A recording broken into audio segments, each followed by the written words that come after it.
Muy buenos días a todos y a todas. Muchísimas gracias por venir, María, por estar acá, por acompañarnos en esta batalla que no es fácil de meternos a liderar cosas políticas, a todos por acompañarnos hoy. Yo sé que un sábado era muy difícil, pero en todo caso no quisimos perder la oportunidad de estar en Santander, de pasar por Barrancabermeja, por lo que dice Jorge, porque sabemos que este es un lugar que independientemente de la trascendencia electoral que tenga, lo que tiene es una gran trascendencia histórica y simbólica de las luchas que desde hace tantas décadas viene dando el movimiento social, el movimiento sindical en Colombia, y que por supuesto nosotros acompañamos hasta el día de hoy. Para mí es un gran honor, no solamente contar con su compañía, sino con todos estos dirigentes de hoy y dirigentes de ayer como Jorge, que sacaron tantas luchas adelante en lo laboral, en lo sindical, en lo social. Aquí donde de verdad es duro sacarlas adelante, donde con muy pocas garantías, rodeados de enemigos casi que por todos los lados, de todos los costados, han logrado sacarnos adelante. Por eso queríamos venir, así fuera un ratico, a Barrancabermeja, a saludarlos, a contarles por qué estamos en esta tarea, qué expectativas tenemos, cómo quisiéramos trabajar con ustedes y de qué se trata en últimas esta campaña. Yo soy Claudia López, soy una cachaca, tengo 43 años, estudié gobierno, me especialicé en administración pública y luego de trabajar en varias cosas de gobierno y administración pública en Bogotá, fui directora de acción comunal en Bogotá, mi alcaldesa local en el centro, en la localidad de Santa Fe. La vida me llevó por otros rumbos y terminé en el periodismo y en la investigación académica, y realmente es por esas dos actividades por las que algunos me conocen en el país. Dedicándome a esa actividad y francamente casi que por casualidad, mucha gente me pregunta cómo, si fue que yo hice un gran plan pues para meterme en la investigación de parapolítica, por ejemplo, y la verdad no. La verdad yo terminé en esa investigación casi que por casualidad, fruto de la invitación. Un día prendí el televisor, estaba buscando tema para hacer mis columnas, pues, que tenía una columnita, ni siquiera el medio escrito, en semana.com. Y como dice un profesor mío, no hay nada más complicado que ver que una página en blanco. Dice, ¿y ahora qué carajo va a escribir? Estaba buscando como tema, prendí el televisor y me encontré con los paramilitares en el Congreso de la República, vestidos pues como si fueran unos dandis, dando los discursos de próceres, diciendo que ellos habían salvado a Colombia del comunismo y que lo que teníamos que estar era agradecidos con ellos. Y yo pues no podía creerlo, digamos. Oye, si alguien me hubiera contado que yo algún día iba a ver esto en televisión, a estos señores que yo desde chiquita estoy viendo como narcotraficantes y unos asesinos y unos criminales, ahora pues acá muy formatados dándose las de próceres. Entonces me sorprendió mucho y me quedé viendo toda esa sesión, que yo creo que todos recordamos con mucha indignación, cómo mientras existía este derroche de arrogancia en este discurso de los paras, Iván Cepeda y su hermana tenían que ser humillados, casi no los dejan ni siquiera entrar al Congreso a manifestarse en contra y protestar. Pero lo que más me sorprendió de esa sesión no fue ni siquiera lo que dijeron los paras, porque al fin y al cabo no conozco el primer criminal y bandido que no sea arrogante. Lo que más me sorprendió fue lo que dijeron los congresistas que hablaron después de los paras, que parecían pues un grupo de porristas. De los 25 congresistas que hablaron, solamente 3 se pronunciaron en contra, los demás era una alabanza detrás de la otra. Y por cuenta de esa indignación de ese día me dediqué de ahí para adelante. Yo realmente empecé por una curiosidad, yo quería entender quiénes eran esos congresistas que habían hablado a favor de los paras. Yo francamente no sabía quién era Rocío Arias, por ejemplo, no tenía ni idea, nunca la había visto en la vida, no tenía ni idea cómo había llegado al Congreso. ¿No? No tiene nada que ver contigo, no es prima de Pablo, tranquilo. Esa es una vertiente distinta de la familia. Pero total, a punta de eso empezamos a camellar y a buscar, a indagar, y pasa como le pasa a uno muchas veces cuando se mete a investigar algo en la vida, que cada cosa que descubre es peor que la inmediatamente anterior. Cuando uno cree que ya ha oído la peor cosa, la peor bomba, pues, ¿no? Cada dato lo lleva a un descubrimiento peor que el inmediatamente anterior. Y duramos varios meses hasta que logramos encontrar que había un patrón clarísimo entre presencia de los paramilitares y votaciones atípicamente altas en favor de estos personajes que habían ido allá pues, a echarse estos discursos tan grandes. Y decidimos publicar eso. Y de ahí para adelante eso terminó en lo que se conoció como el escándalo de la política. Meses después de haber publicado esa investigación, casi 2 años después, un día recibí una llamada en mi teléfono y era un magistrado de la Corte Suprema de Justicia, un magistrado auxiliar, preguntándome si yo estaba dispuesta a ser testigo ante la Corte, porque él me explicaba, nosotros hemos leído sus investigaciones. Yo la verdad al principio fui muy crítica con la Corte, porque yo le decía, ¿cómo es posible, señores de la Corte Suprema de Justicia, que tengamos todos estos indicios y ustedes no han abierto ni una investigación contra estos congresistas? ¿Qué están esperando? ¿Si ustedes no leen los periódicos? ¿Ustedes no se han enterado de la cantidad de gente que han matado en Barranca? ¿Ustedes no se han enterado de las masacres en Sucre? ¿Ustedes no se han enterado de la corrupción y cómo se roban los recursos de toda la costa caribe colombiana? ¿Ustedes no se han enterado de cómo dominan zonas como el Magdalena Medio? O sea, ¿es que ni siquiera leen los periódicos o qué? Había dicho yo eso en varias columnas, criticando, digamos, la falta de acción de la justicia, pese a las múltiples evidencias, luchas de años de ustedes, denunciando esos vínculos entre el paramilitarismo, empresarios y políticos, contra el movimiento sindical, contra el movimiento social, contra los campesinos de Colombia. Y entonces un día me llama un magistrado de la Corte, Iván Velázquez, y me dice: Iván, doctora Claudia, quiero decirle que nosotros sí leemos la prensa, sí hemos leído las denuncias, pero es que la justicia no funciona así. Uno no puede abrir una investigación de la justicia por algo que diga la prensa. No tiene que abrir una investigación formal porque alguien viene y presenta una denuncia y formalmente incorpora su testimonio al proceso. Entonces yo la llamo para pedirle que, si usted quiere que tengamos en cuenta lo que usted ha investigado, que nos parece muy riguroso y muy serio, yo le pido el favor de que se presente ante la Corte Suprema de Justicia y testifique oficialmente para poderlo incorporar a la investigación. ¿Y ahora qué? Llamó a unos amigos, abogados, tal, y no padre, si usted ya la publicó, va a decir lo mismo que ha dicho en público, pero lleve todos los soportes, lleve todos mis mapas, mis datos, cientos de páginas que tenía de soportes de ese tema. Y bueno, así arrancó la cosa, y por eso al final de esta historia lo que terminó ocurriendo es que 42 de esos congresistas que se creían intocables, que habían hablado con tanta arrogancia favoreciendo a los paramilitares, terminaron presos, condenados, la mitad de ellos con su propia confesión, después de que lo habían negado. Y hoy, después de muchos años de dedicarme a eso, hace como unos 4 años tomé la decisión de que yo la verdad no quería dedicarle mi vida a perseguir bandidos, a investigar qué es lo que los bandidos hacen en contra nuestra. Ya lleva muchos años y ya más o menos había logrado entender cómo es que la guerrilla infiltra la política y cómo es que lo hace el ELN y qué diferencia es en los paras y por qué, digamos, son diferentes formas de acción criminal, en fin. Dije, no, yo más bien lo que quiero aprender en la vida es qué podemos hacer nosotros para que esos bandidos no tengan tanto poder en la política.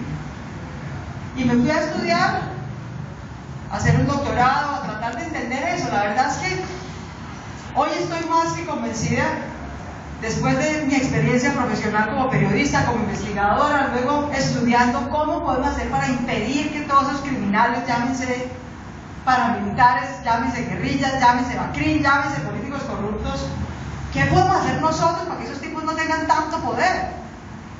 Para irlos domesticando, sometiendo.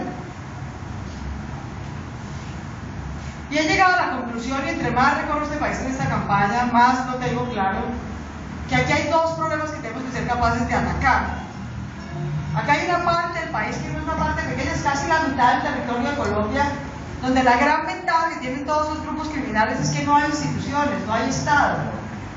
Las comunidades, los campesinos están completamente abandonados, no tienen ni siquiera conexión física, no tienen carreteras, no tienen tierras vinculadas, no tienen alternativas de crédito.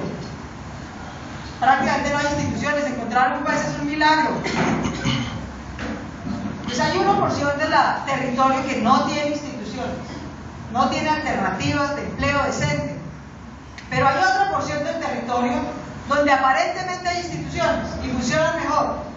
Y si hay jueces, y si hay alcaldía, y si hay fiscalía. Pero lo que hay es una gran cooptación de las instituciones del Estado para servir intereses criminales y no intereses de los ciudadanos.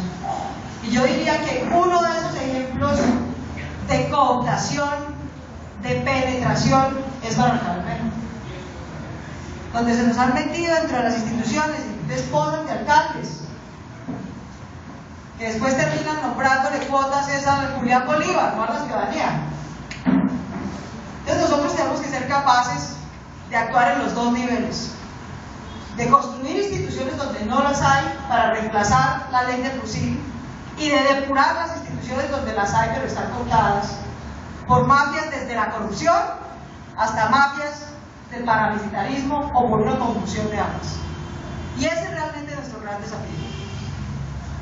Tenemos que ser capaces de hacer ambas cosas. Ambas cosas. Porque así como en Barranca hay cooptación, digamos, de mafias, donde el paramilitarismo ha tenido una vinculación muy grande, en Bogotá, porque no haya paramilitares, pero ¿qué tal las mafiecitas de corruptos que nos han tocado?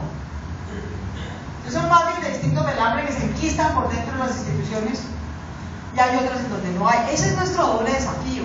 Y para eso es que estamos haciendo esta campaña, para convencer al país, para acompañar a la ciudadanía, para pedirle a la ciudadanía que nos acompañe en esa doble tarea.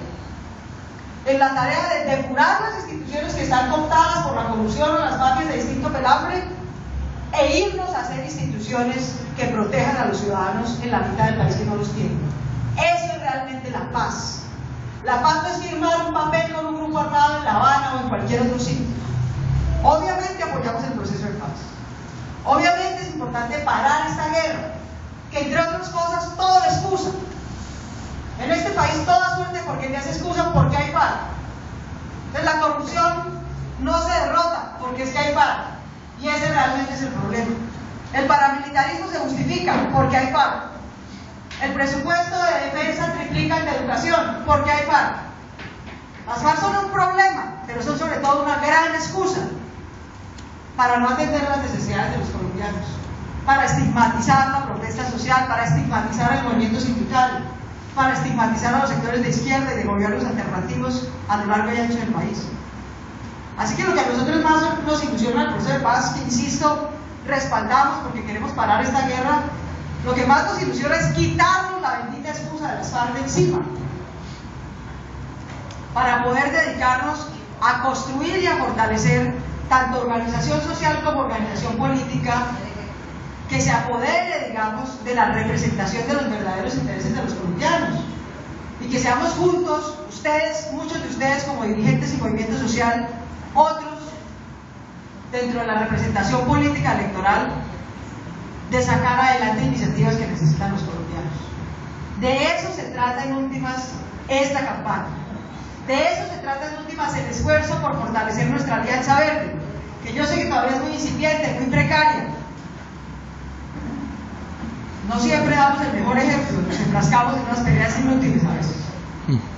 Pero tenemos que ser capaces de superar y mejorar, de que no nos vuelva a pasar tampoco lo de la ola verde, pues de que subimos como palmera y caemos como cocos. Lo que podamos construir posiblemente más lento pero más seguro, porque es la permanencia, la multiplicidad de liderazgos con bases regionales. Pues la Alianza Verde no puede volver a ser un club de 3 exalcaldes que si no se entienden todos se van para el carajo. Tiene que ser una fuerza que realmente tenga bases regionales en Barranca, en Santander, en el Caribe, en Arauca, en los Llanos, en el Pacífico, que reúna a fuerzas sociales y también a dirigentes políticos, cada uno en su espacio de autonomía, pero trabajando coordinadamente en función de los objetivos comunes y que seamos capaces de sacarlos adelante. Por supuesto, la alianza no es la única alternativa. Al país le sirve que los demás partidos también se depuren si es que lo logran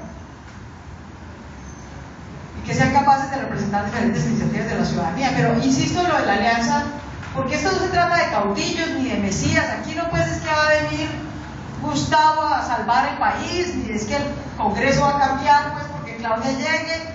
No, esto tiene que ser un esfuerzo sostenido en el tiempo. Lo que puede cambiar el país no son las personas, lo que puede cambiar el país es la acción política colectiva de esas personas, sostenida de esas personas. En esa óptica, en esa visión que tenemos de lo que es la paz realmente, nuestra visión del posconflicto, por lo tanto, es no simplemente tomarnos una foto quitándole unas armas a las FARC para después llegar otra vez a las regiones abandonadas. Colombia es un país que ha hecho 10 procesos de paz en los últimos 30 años, con el M-19, con el PRT, con el EPL, con las AUC, y siempre en esos 10 procesos ha cometido el mismo error que nosotros no podemos volver a dejar que se cometa ni cometer en esta ocasión. Y es que se desmovilizó, por decir algo, el M-19 de Santo Domingo Cauca. ¿Y quién llegó? Llegó el Estado, con carreteras, con maestros, con tierras, con crédito. No, llegaron las FARC. Y la guerra siguió. Se desmovilizó el EPL. En Córdoba, en Sucre, en Urabá. ¿Y quién llegó? Llegó el Estado, con jueces, con centros de salud. No, llegaron los paras y la guerra siguió. Se desmovilizaron, entre comillas, aunque sea un pedazo de los paramilitares. ¿Y quién llegó? Llegó el Estado a depurar los sitios donde estaban cooptados o a construir instituciones donde había. No, llegaron los BACRIM a seguir extorsionando, a seguir adelantando, a seguir financiando campañas de políticos. Entonces nosotros no podemos volver a cometer ese mismo error.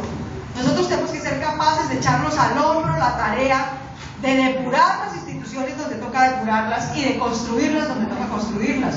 De lo contrario, siempre va a venir un bandido detrás, las PACRIM vendrán detrás. Y seguirán amedrentando a colombianos, seguirán sometiendo a niños, seguirán perturbando a campesinos, seguirán estigmatizando la dirigencia social. Nosotros no podemos permitir eso. No podemos cometer por 11ª vez el mismo error.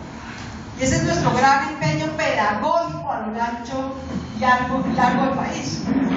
Convencer a nuestros ciudadanos, a nuestros compatriotas de que nos metamos en esa tarea sostenidamente, que usemos el voto libre para eso. Porque para lo uno y para lo otro, para depurar las instituciones, sea de justicia o sea de política, que están corruptas, o para construir donde hay que construir, los ciudadanos decentes, los ciudadanos que no nos vamos a armar, que no vamos a usar la violencia, solo tenemos 2 instrumentos para hacer eso. La política, tenemos que derrotar a los mames en las urnas, y la justicia. Pero la justicia pública, institucional, no la de los paras, no la de los privados.